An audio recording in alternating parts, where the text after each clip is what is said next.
There are reports from Northern Ireland on the battle against the IRA.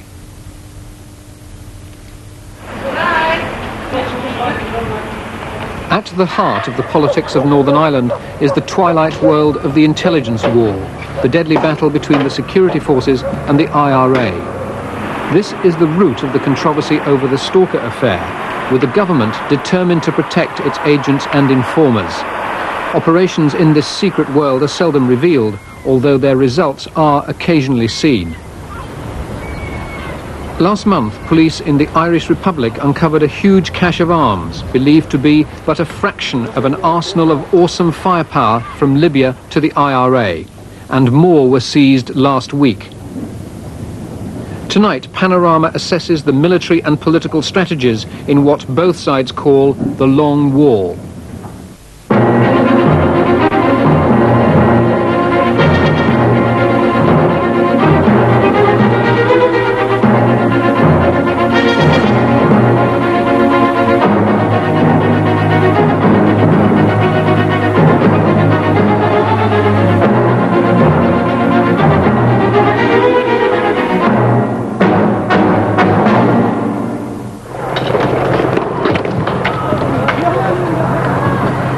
The Long War started 20 years ago, with stones being thrown in Londonderry.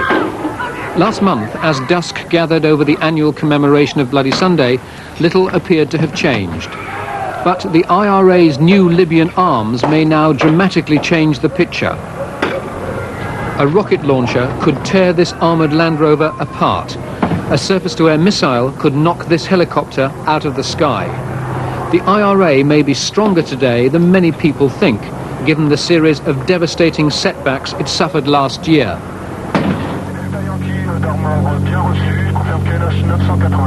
On the face of it, 1987 was a year the IRA would prefer to forget.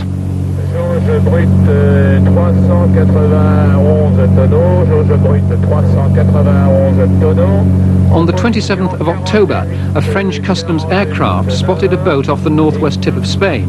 It was called the Exxon. On board were 150 tons of arms from Libya to the IRA. Their interception was a massive blow.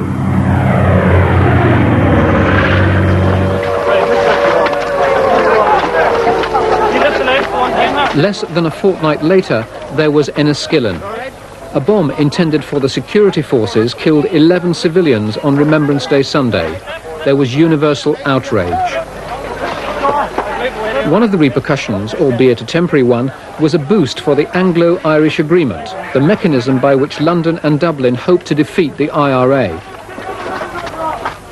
For the Provisionals, who claimed to attack only military targets, Enniskillen was a major defeat on the propaganda front.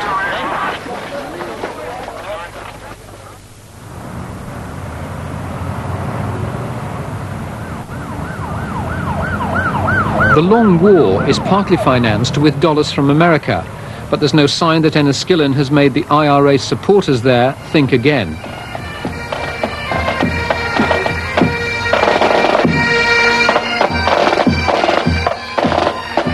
In New York, at last month's annual dinner for NORAID, the IRA's fundraising arm in America, the disposition of 800 well-groomed guests was not upset by any reference to the carnage of Enniskillen or the loss of the arms on the Exxon. And Loch Gall, the IRA's other great disaster of 1987, was paraded as a victory. A police station in the village of Loch Gall was bombed by the IRA last May, but the police and SAS were lying in wait and shot dead the 8 members of the IRA unit. In New York, they were saluted as heroes. Seamus Donnelly was the youngest of the Irish Republican Army volunteers killed at Loch Gall. He was only 19 when he was gunned down by British forces. Star attraction at the dinner, with clerical approval, was Seamus Toomey, the IRA's chief of staff in the 70s. He was the architect of Bloody Friday, the day IRA car bombs killed 9 people. Toomey hasn't mellowed with age. England only understands one thing. Now, the one thing that she understands is coming from a barrel of a gun. Nothing else but that. Victory to the IRA. Toomey was also one of the architects of the Long War. He gave his supporters the message they'd paid $45 a head to hear, that despite the setbacks, the IRA had never been in a stronger position. How sophisticated is the weaponry that the IRA now has? Well, as regards sophistication, it's 1,000,000% better than when we were fighting and struggling back in 69 and 70. How do you know the IRA has this sophisticated weaponry? It's quite simple to know that, because I was in a position to know. General Sir James Glover was also in a position to know the IRA's strength. He's a former commander of the Army in Northern Ireland and a former head of military intelligence. Sir James retired 6 months ago as Commander-in-Chief of the Army UK. His knowledge of the IRA is almost without equal. This is the first interview he has given on the organisation he studied for over a decade. 10 years ago, he analysed the threat posed by the IRA in a document called Future Terrorist Trends. Its classification was secret. During its circulation, a copy was lost. The contents became public. General Glover's predictions were to prove remarkably accurate. He warned, the IRA will still be able to attract enough people with leadership talent, good education and manual skills to enhance their all-round professionalism. Arms will be readily available. A few costly prestige weapons, such as surface-to-air missiles, cannot be ruled out. They are not just a bunch of mindless hoodlums and hooligans. And they do have in their midst some astute, highly intelligent, very professional terrorists. I believe that they are still, as I identified then, dedicated to what they call the Long War, and I believe that they must still be hoping gradually to erode HMG's determination to defeat terrorism by themselves, carrying out this protracted campaign of attrition. Gerry Adams, now Westminster MP for the IRA's political wing Sinn Féin, accepts Enniskillen and damage the cause, but not the commitment to the Long War. The commitment to the Long War, I suppose, is an indication that while Republicans would like to have it over quickly, that they're prepared to keep slogging for as long as the British refuse to leave us in peace. In reality, isn't the Long War unwinnable because there is no sign that any British government is going to leave Ireland at the point of a gun? Well, they have plenty of practice leaving everywhere else. But not Ireland? Well, the same thing was said about Zimbabwe, the same thing was said about Aden, about Palestine, about India. The strategy of the Republican movement, that's the name for the IRA and Sinn Féin, was outlined at a conference in the wake of the hunger strike by one of its leaders, Danny Morrison. Who here will object, he said, if, with the ballot paper in this hand and the Armalite in this hand, we take power in Ireland? Thus, the course was set. The Long War was to be waged on two fronts, the military and the political. But the more important instrument in the Long War has always been the Armalite, the military campaign.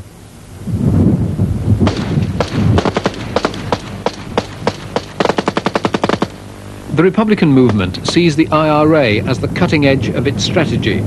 This is what it calls armed propaganda, a video recording it made last year at a secret training camp across the border. It's part of its international propaganda offensive designed to raise money and support in America and elsewhere.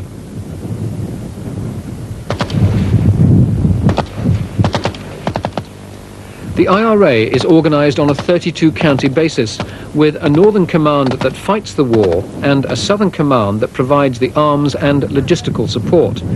Only around 400 active volunteers are needed to maintain instability in the north. Over the years, the IRA has developed its own weaponry, like this homemade grenade launcher.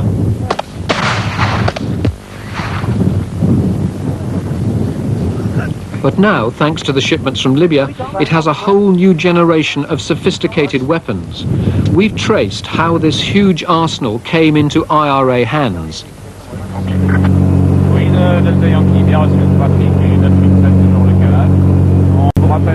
The seizure of the Exxon is only the beginning of the story. It was sighted by a French customs spotter plane on the lookout for two boats suspected of running drugs. The Exund sailed into their net. What is remarkable is that the authorities insist there was no intelligence whatsoever behind the interception. If that is true, the biggest seizure of terrorist arms ever made anywhere in the world happened by pure chance. Uniforme Delta, la dernière, la 29 en service. Back at base, checks were made on the boat. The Exund fitted the classic profile of a drug runner. The plane was in direct contact with a high-speed customs patrol boat.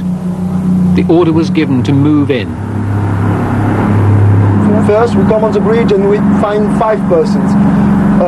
3 of these persons have a diving suit, and one of the 3 persons on the diving suit have a battle dress. What did you suspect? In first, when we know the nationality of these 5 people, I think arms, only arms, no drugs, no cigarettes, no other things, only arms. The Irish captain was a former merchant seaman called Adrian Hopkins. He was using his own name and passport, as was one of his associates, Henry Cairns. Travelling on false passports were the other 3, the nucleus of the IRA unit running the guns. They were using aliases. Their real names were James Doherty and James Cole from County Donegal, and their leader, Gabriel Cleary, believed to have been the IRA's top munitions expert and director of engineering. Cleary is also thought to have been one of several IRA men allegedly trained on a missile simulator in Libya.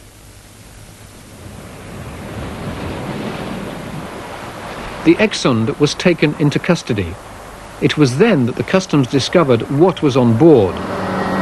At least 20 surface-to-air missiles, SAM-7s, 2 cases of RPG-7 rocket launchers, 1,000 Czech-made AK-47 rifles, 2 tons of an explosive the IRA has used before called Semtex, and a huge quantity of machine guns, mortars and grenades. In the hands of the IRA, such weaponry could dramatically alter the course of the campaign. A SAM-7, a portable surface-to-air missile, can knock a helicopter out of the sky from 2 miles away.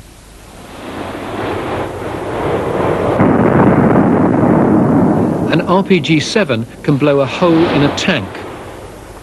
And a handful of the undetectable plastic explosive called Semtex can have a devastating effect.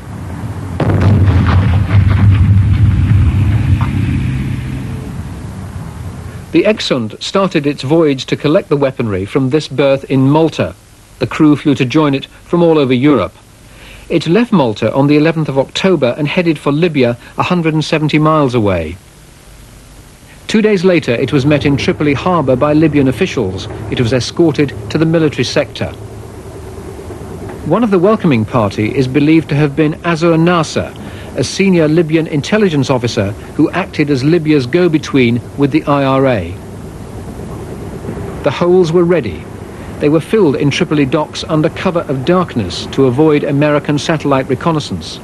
It took 2 nights, with the Exund putting out to sea during the day. All the markings on the crates had been sanded off, apparently by Libyan soldiers, to disguise their country of origin. The donor was to remain anonymous. Precisely how Adrian Hopkins became involved is impossible to say. He has no known IRA sympathies. But as a former merchant seaman, Hopkins had the maritime skills the IRA needed. He may have been pressurized into making them available. Only the captain of the Exund and the IRA know the true story. Certainly, he's had a checkered career.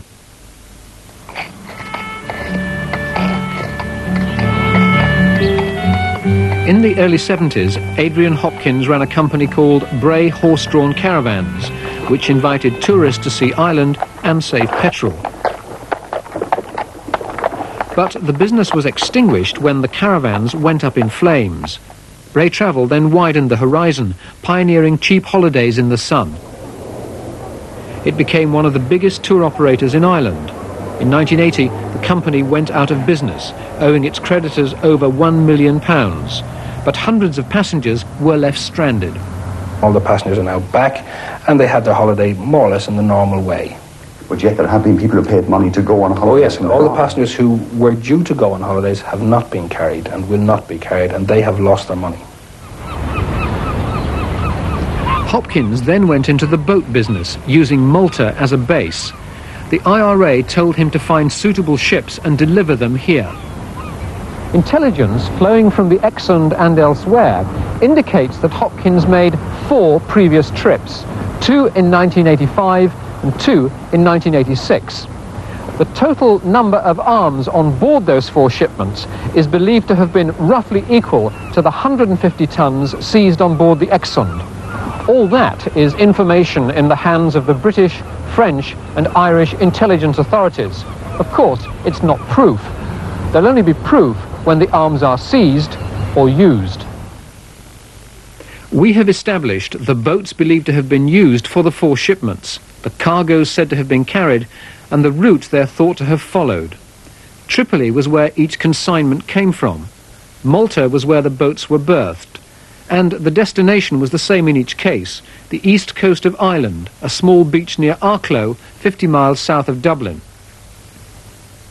According to intelligence agencies, the first boat Hopkins used was the Cooler, a small converted fishing boat he bought for £45,000. The Cooler's first trip was made in August 1985. It was loaded 5 miles off Malta with 7 tons of arms. Among them were 70 AK-47s and a consignment of Taurus pistols. According to the same sources, the Cooler's second trip was made in October 85. Again, it was loaded just off Malta, this time with 10 tons of arms, including 100 AK-47s, 10 machine guns and 70 boxes of ammunition. But it was the Cooler's third shipment in July 1986 that the IRA had been waiting for. 14 tons loaded 5 miles off Malta's twin island of Gozo. It contained 4 surface-to-air missiles, SAM-7s.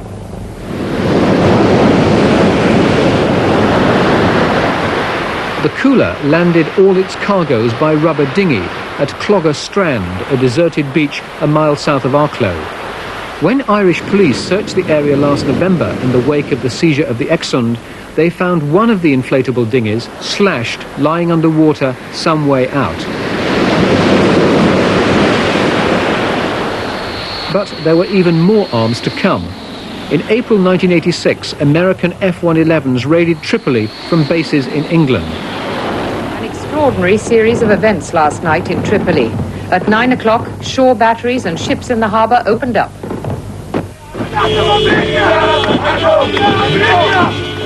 Gaddafi vowed revenge. Even greater support for the IRA may have been his way of exacting it. Following the raid, Hopkins apparently needed a bigger boat to accommodate the huge shipment of arms now on offer from Gaddafi. This was the ship he bought in August 86. It was twice the size of the Cooler. He bought it for £45,000 and sailed it to Malta. Here he changed its name from the Syjarmor to the Villa, a tactic he used with all his boats to make them more difficult to trace and confuse the authorities. Fourth consignment, believed to have been on board the Villa in October 1986, was of a different order altogether. This time it consisted of a huge shipment of 105 tons containing an unknown quantity of SAM-7s. But because of its size and the possibility of its attracting suspicion, it was loaded not off the coast of Malta, but 50 miles off the coast of Libya. Transferring 105 tons onto the Villa at sea must have been difficult enough, but getting the cargo ashore when it finally reached its destination on the east coast of Ireland would have posed a logistical nightmare. Now, it's this fourth consignment that poses a central question. Could the IRA have unloaded 105 tons of arms in 2 rubber dinghies, each dinghy only capable of carrying around 1 ton apiece? To have done so would have meant that each dinghy would have to have made around 50 trips. Faced with these difficulties, we understand the decision was made to unload the cargo not at Clogher Strand, but at a jetty at the end of it, known as Roadstone Pier. There's no suggestion that the owners of the pier knew anything about it. This time, trucks are said to have been used to convey the consignment inland. Now, there's been talk of a consignment of 105 tons. Now, that amounts to some 30 lorry loads of weapons and explosives. Now, the problems there are huge. You've got to get them off the boats covertly, acquire this fleet of lorries, move it across the south of Ireland, presumably, find the caches, secure the caches, hide the weapons, look after the weapons, and then subsequently move them up into the operational area. Without anybody finding out? Exactly. And all this involves large numbers of the rank and file who are not renowned for either their reticence or their modesty. Bunkers concealed underground were waiting across the country to store the IRA's arsenal. This is one of them uncovered by the Irish security forces. The bunker was empty when it was discovered. Arms could have been stored away here for years, assuming nobody noticed what was going on. How could the IRA unload 105 tons of weaponry and none of your intelligence services know about it? That is something that is causing us concern. Putting it very bluntly to you, but very honestly, that has caused concern that at the particular time we did not have any intelligence that this was about to happen, nor indeed did we know that it did happen. Is that not an indictment of your intelligence services? It's certainly something that's causing us concern. And might I say that it's something that we would hope to put right, and I think we have taken steps in recent times to ensure that sort of thing will not happen again. If there was no intelligence, would that not indicate a serious gap in the intelligence system? If there had been no intelligence at all, yes, you're quite right. If there had been no intelligence, but I haven't commented or stated that that was a fact. Well, if there had been intelligence, one would have thought the arms wouldn't have got in. It depends on the nature of the intelligence. It's not a subject which, and I know you will understand, I would not wish to pursue that. But the security forces on both sides of the border have been successful in uncovering at least some of the arms. Last month, the Irish police located a cache on a beach in County Donegal.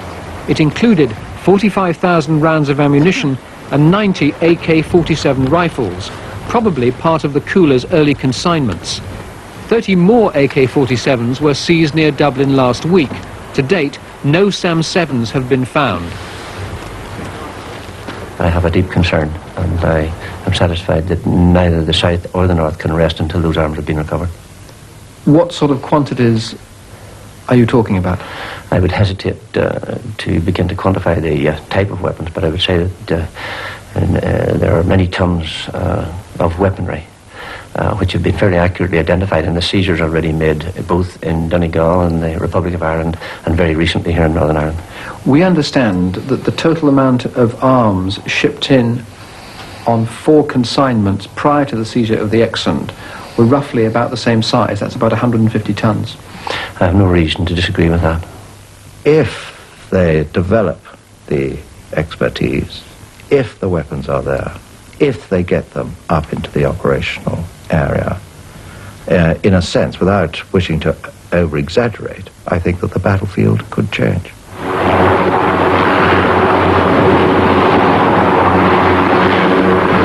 The most vulnerable targets are helicopters, which to date have remained out of IRA range. For the security forces, they're the arteries of supply across Northern Ireland. In certain border areas, there's no alternative, as IRA landmines have made the roads unsafe. And they're also the most secure means of transport for VIPs. A successful SAM-7 attack would mark a frightening escalation, but it would come as no surprise. I mean, the army has been anticipating this for years. And so, therefore, the countermeasures are there, are prepared. Both the tactical countermeasures and the technical ones. To date, the countermeasures have not been tested, and the security forces remain on full alert. Sweeps continue on both sides of the border, but Dublin believes that not all the arms are in the south. There is a view here that it's possible that a number or quantity of the arms and explosives will have already found their way into Northern Ireland even before the extant was detected. And the SAM-7s? May very well be. In Northern Ireland? May very well be. Do you believe they may be in Northern Ireland? I have no reason to doubt that they are on the island of Ireland.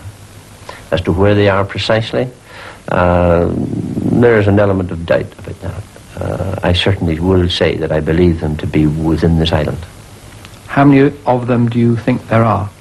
That's not a question I would like to answer directly, but I'm satisfied that they exist.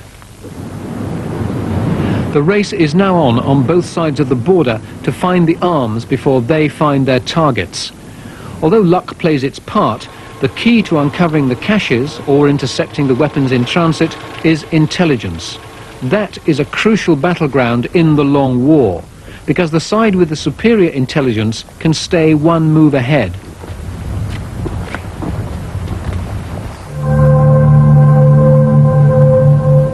All my life, people have hated the police and army.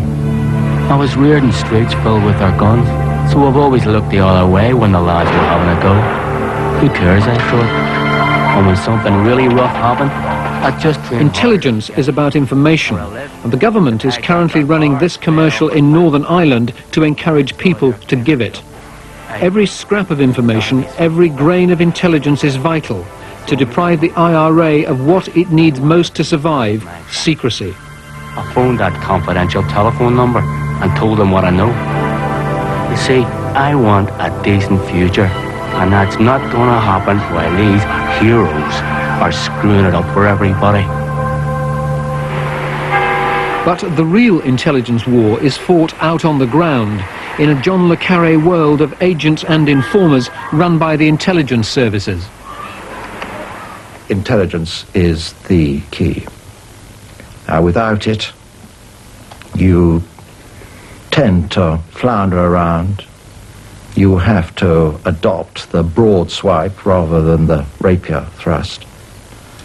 And you can then pay the penalty of operating a little clumsily and thereby running the risk of antagonizing the very people whom you are trying to protect. And I always used to say that bring me a terrorist who can work for me, and don't bring me a terrorist. Why did you say that? Because he would, of course, be able, or there's a chance, he will be able to give me the intelligence I needed, preemptive intelligence.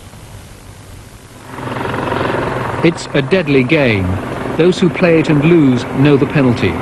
Frank Hegarty lost on a lonely border road, a lone victim of the intelligence war.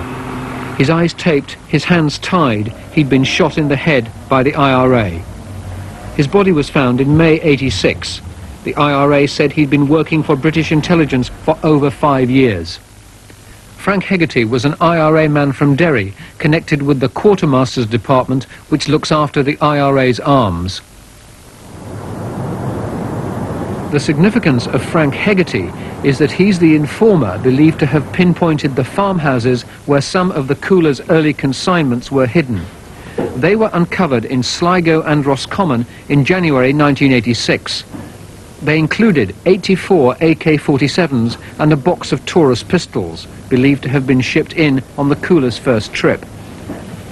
One crate was faintly marked Libyan Armed Forces, leaving no doubt about the origin.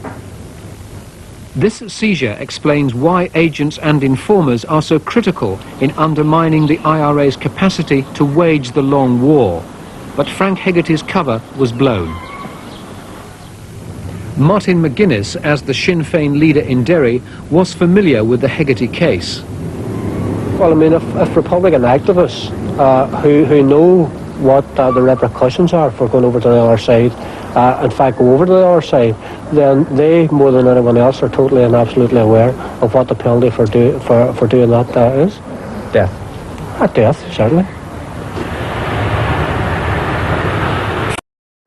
Frank Hegarty is thought to have been recruited in Derry in 1979 and encouraged to work his way up within the IRA.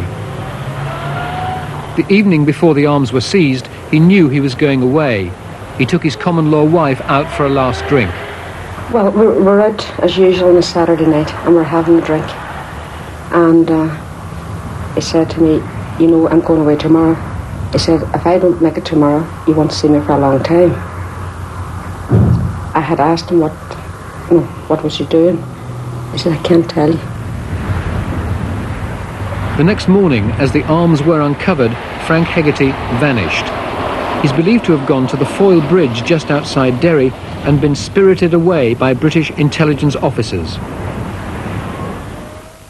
According to the IRA, Hegarty spent the next 3 months in protective custody at this house in Sittingbourne, Kent, then owned by the Ministry of Defence. His wife was allowed 1 visit. She was flown to Gatwick and taken to the Copthorne Hotel, where she met Hegarty and his minders. One of them is alleged to have offered her £100,000 to include a house, a car and a trust fund for the children if she would vanish with Hegarty. She refused. So when they closed the door, I asked them who the men were. I said they were MI5, they were Maggie Thatcher's men. And I said, how did you get to be with these men? And they said that he was lifted off the street that morning. Do you think they were MI5? I don't know. I can't answer that, Fred. I don't know. A month later, inexplicably, Hegarty returned to Derry, maintaining his innocence. He said he'd been set up to protect another informer. He was subsequently interrogated by the IRA and shot dead. The IRA issued a statement saying that Hegarty had made a confession, detailing his involvement with British intelligence. The family still believe that Frank Hegarty was innocent and sacrificed to protect another informer highly placed within the IRA. One day, they say, they will prove it. There's still great sensitivity about the Hegarty case on all sides. Had he not chosen to return to Derry, British intelligence would have carried out its part of the bargain, to protect its agent to the end. Why is intelligence so crucial? Well, one of the evil things about terrorism is that they seek, of course, to destroy all evidence, whether it's human, in other words, whether it's the intimidation of witnesses, making it very difficult to get evidence. If you're fighting under the rule of law, bringing people before the courts, you have to have evidence, and that's very difficult to get. And therefore, intelligence which may help you to prevent outrages, that actually may enable you to perhaps discover weapons as well, and prevent terrorist crimes, is becomes very important indeed. To protect the vital intelligence, the government needs to protect the providers, as the Stalker controversy so vividly illustrates. John Stalker entered the world of intelligence and found it loath to surrender its secrets. Nearly 2 years ago, Panorama revealed why John Stalker had run into trouble.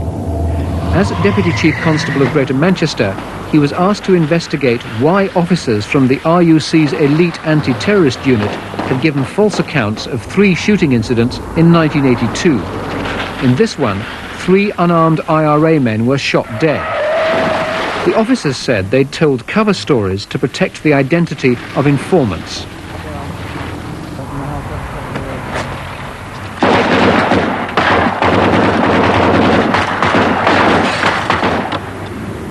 Stalker discovered that one of the informers who provided the information that led to this shooting was an MI5 agent who was paid around £30,000 for his services. But Stalker couldn't get all the facts. He was removed from the inquiry in disputed circumstances at a crucial point. Colin Sampson, the Chief Constable of West Yorkshire, completed the investigation. He made the same recommendation as Stalker, that police officers should be prosecuted for conspiracy to pervert the course of justice.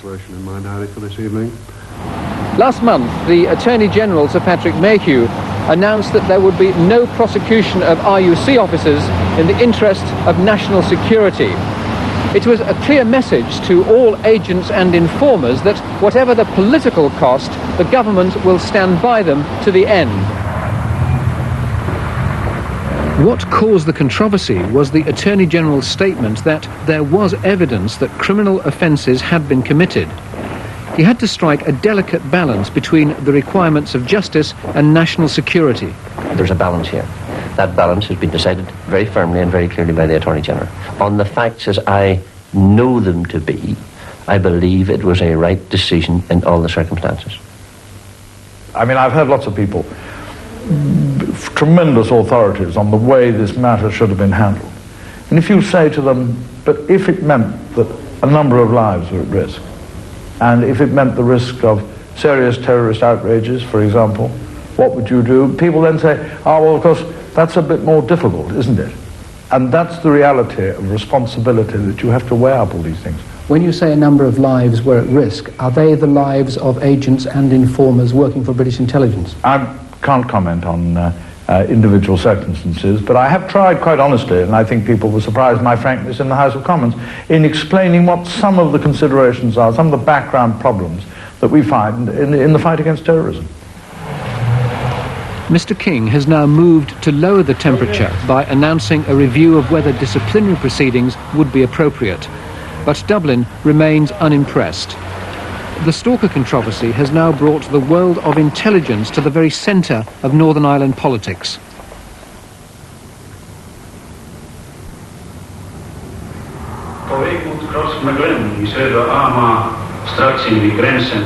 Before going to Northern Ireland, soldiers are given lectures on the IRA and shown videos about it, some of them foreign.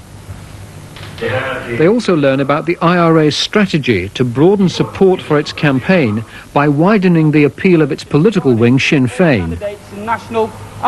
At the end of the lecture, they have no illusions about the link between the Armalite and the ballot box. In 1983 then, again in that annual conference, Sinn Féin's president, Gerry Adams, said, "I'm glad this opportunity to pay tribute to the freedom fighters, the men and women volunteers of the IRA." An IRA document of a decade ago that outlined the basis of the IRA of today leaves no doubt who is in charge. Sinn Féin should come under army organisers at all levels.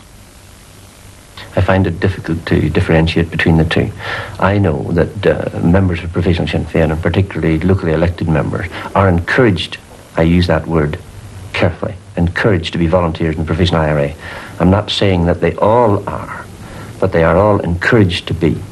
I do know that and I've used the phrase before, and I think it's a very apt phrase, the murder executives of the Provisional IRA rest comfortably within Provisional Sinn Féin.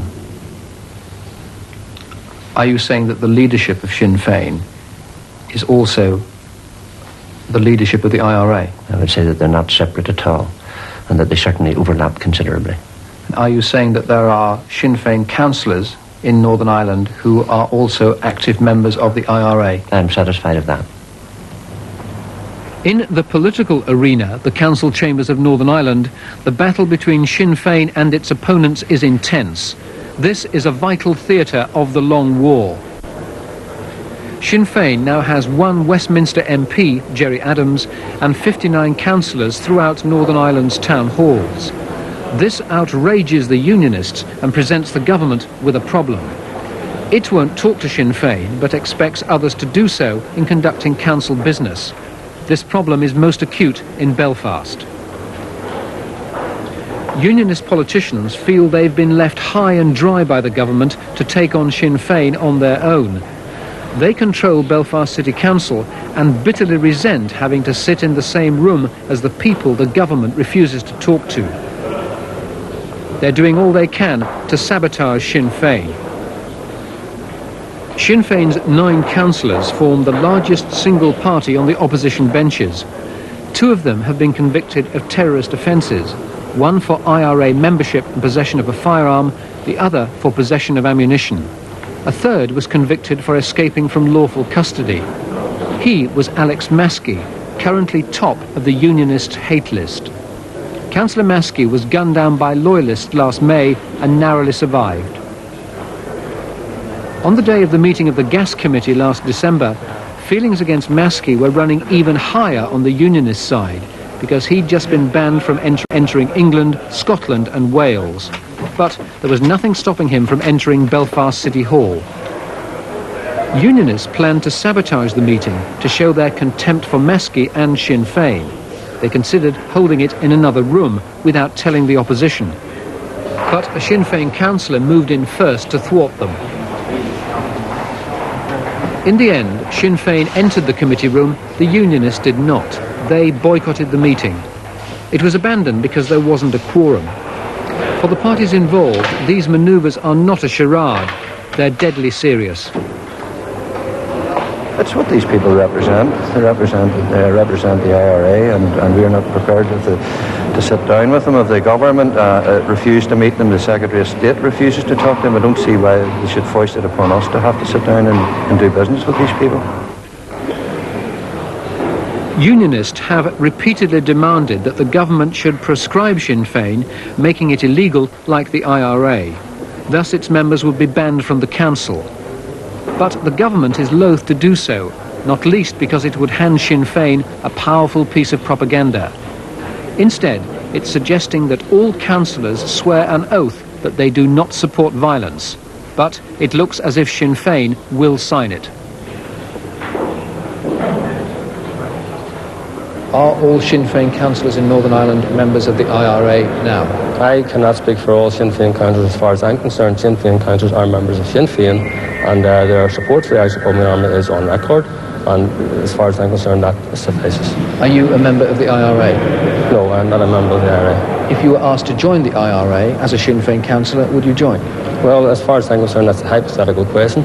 I am a Republican activist. I will continue on the type of work that I'm involved in, and hopefully we will reach a successful conclusion. They have served time as IRA activists. They have done prison sentences as IRA activists. We even have Sinn Féin councillors in some council chambers in Northern Ireland who have served time for blowing up the council chambers in which they're now sitting. Now, no other country in the world would allow that kind of situation to exist. I mean, prescription we certainly keep under review, and I have always made that clear, that this is an issue that many push forward. One has to consider how effective it could be, because you have to prescribe a designated organisation. People can just change their names and bounce up in other incarnations. But this is something we do keep under review, because I absolutely share that sense of outrage at the abuse of the democratic process. But although Sinn Féin won 2 more seats at by-elections in Belfast last autumn, the surge in their support in the whole province has been stemmed. In last June's general election, it was the SDLP, their rival for the nationalist vote, that won an additional seat at Westminster, not Sinn Féin. The dent in their support and the rise in the fortunes of the SDLP are largely due to the Anglo-Irish Agreement.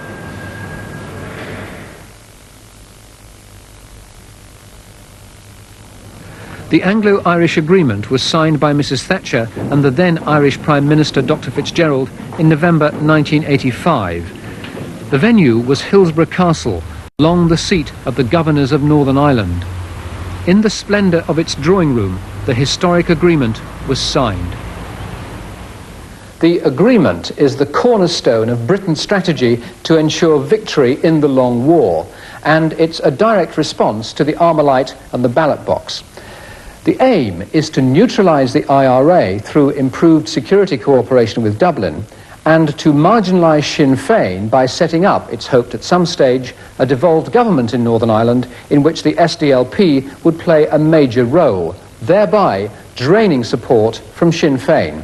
As far as Dublin is concerned, in return for improved security cooperation, the agreement gave it the right to have its voice heard in the running of Northern Ireland, from security and politics to the administration of justice. It's the jewel in the crown of British counterinsurgency strategy. It is the fusion, the coming together of all the strands of economic, social, military, political elements, bringing it all together and fusing it into an effort in classical counterinsurgency style to defeat the IRA and to marginalise or make irrelevant Sinn Féin.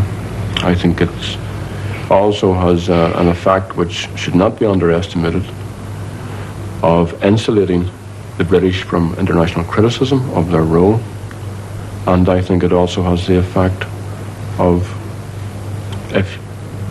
if you like, putting Dublin in a position where Dublin's involvement will be trotted out forever and a day by the British in justification of either their policies or their actual presence. The Anglo-Irish agreement is hated by Unionists as well as Sinn Féin because it challenges their intransigence too. When it was signed over 2 years ago, Unionists threatened to make the province ungovernable.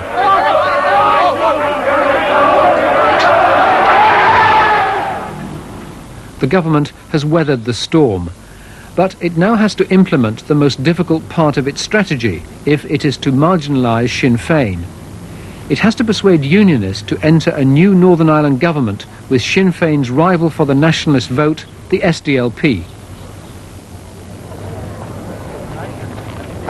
But the Unionist leaders, Ian Paisley and James Molyneux, have made it clear to Secretary of State Tom King that they're not prepared to enter any talks unless the agreement is suspended. Any weakening of the agreement to meet Unionist demands might drive away the SDLP, who've been the main beneficiaries of it, at the expense of Sinn Féin. At the moment, their leader John Hume talks from a position of strength. Only by working to break down the barriers will agreement on how we live together in Ireland ever come. And that unity will be all the more real, because no one need fear it. The government hopes that if the deadlock can be broken, nationalists who support Sinn Féin may switch their allegiance to the SDLP, recognising that constitutional politics, not the Armalite and the ballot box, will give nationalists a share in government. John Hume is also trying to improve the climate for political progress by talking with Sinn Féin's president, Gerry Adams, although they have met on occasions before. Hume hopes the talks may persuade Adams to prevail upon the IRA to end its campaign. I hope that they will achieve an end to all violent and military activity in Northern Ireland. And I've said repeatedly, I'm willing to talk to anyone if it'll bring peace here, no matter who that anyone is. I have reason to believe from the third party who arranged this meeting that there was an opportunity to explore the possibility of bringing all violence to an end, and I believed it was my duty to do so, and I'm doing that. But the IRA has made it clear that it will only cease hostilities once Britain declares its intention to withdraw from Northern Ireland. Far from doing that, the government is strengthening its military position. Along one stretch of the border, the army has constructed a chain of observation posts. They dominate the high ground and monitor all movement. And, no doubt in anticipation of the new threat from the IRA's Libyan arms, another brigade has been sent in to reinforce the frontier.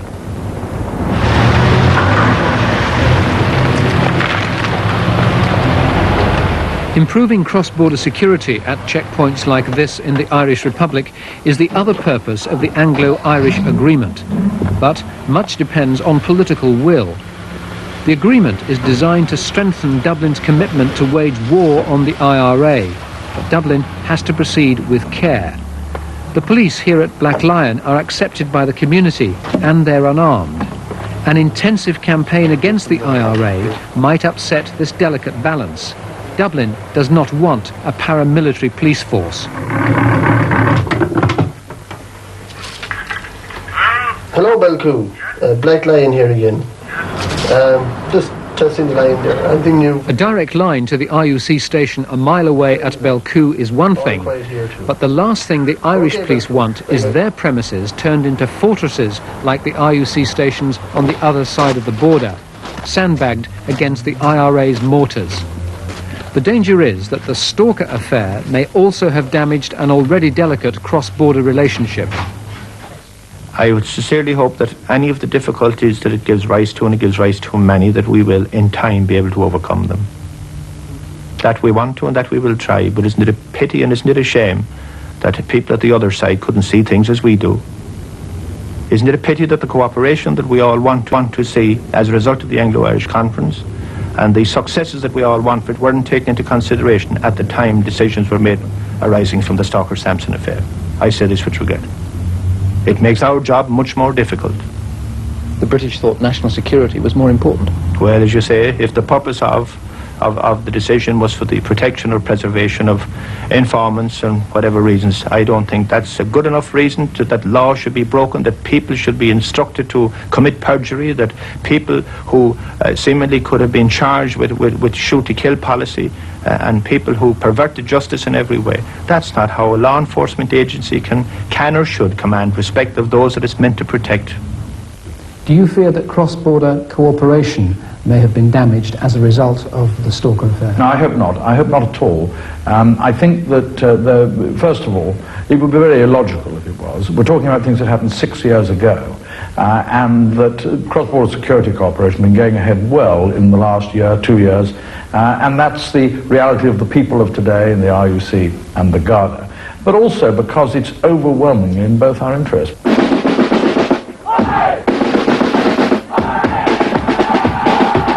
The IRA has already benefited from the cross-border repercussions of the Stalker affair. Dublin has suspended the regular meetings between the two chief constables. And last week's shooting of a Catholic youth at a border checkpoint has alienated nationalists still more. Before last month's commemoration of Bloody Sunday, the Provisionals were on the defensive, condemned by the world for Enniskillen. They had nothing with which to fight back. No internment, no hunger strike, no supergrasses. They now have the issue they so desperately need. The propaganda tables have been turned. To nationalists, the government appears to be placing the security forces above the law. It's what the Provisionals had always said.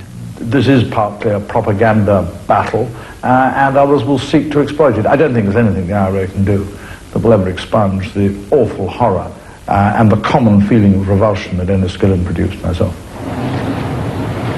However important the propaganda war, it's the weapons for the real war that count. And thanks to Colonel Gaddafi, the IRA now seem to have plenty of them. They're reported to be unconcerned by recent seizures. This may be bravado, or it may be they know that their bunkers are full. They believe the long war will last a long time. But the IRA have no illusions about an outright military victory. They're committed to a war of attrition, their strategy to wear down Britain's political will to stay. And there can be no military victory for the British, or no military solution.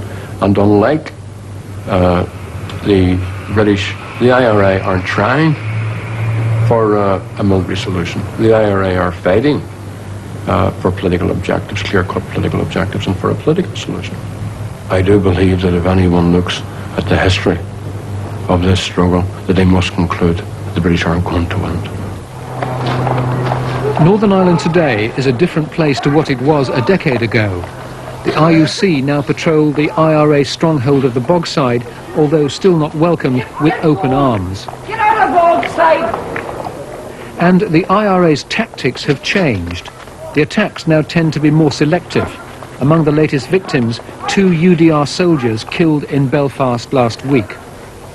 People within the Republican movement, and certainly I think on the extremes of it, have seen the long war, if you call it that. They've seen 20 years, in which, so far from going forwards in terms of increasing nationalist support, increasing international respect for their activities, in terms of undermining the morale of the RUC, of making the British Army less willing to support, they're actually going backwards in all those respects. Now, they may believe with Libyan arms, they may think somehow they can significantly tilt that balance. I think increasingly I sense in Northern Ireland, across both communities, a great weariness expressed very much, exploded in that thought at Enniskillen. And I sense people feeling that they want an end of this violence, that the men of violence have nothing to offer, and they want a democratic way forward. The army has been active now in Northern Ireland for nearly 20 years. For many, no doubt, that seems long enough. But the new observation posts along the border are symbolic of the government's military and political commitment to the long war. They're built to last. If you look back over the improvements of the last few years, and we sometimes tend to forget these, I mean, the level of violence has dropped immeasurably. And this is a real criterion of the success of HMG's policy, tackling the problems along the triune of government, the economy, and security. And certainly Northern Ireland today is a very different place to be in, to live in, than it was a few years ago. Can the IRA be defeated militarily? In no way can or will the Provisional IRA ever be defeated militarily. The army's role has been now for some time, and I'm sure will continue to be, to help to create the conditions whereby a full, democratic, peaceful, political solution can be achieved.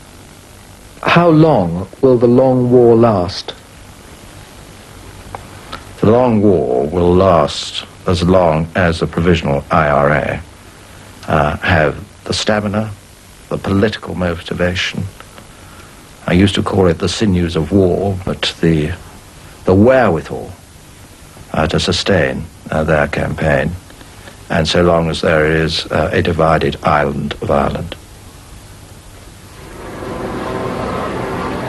The leaders of the Republican movement have carried the coffins of countless IRA dead, as thousands have marched behind those of their victims. And soon, more dead will be buried as a result of the IRA bomb that went off prematurely near Crossmaglen today.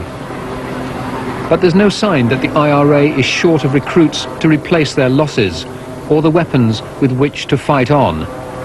That's why the British recognise that a military victory is unwinnable.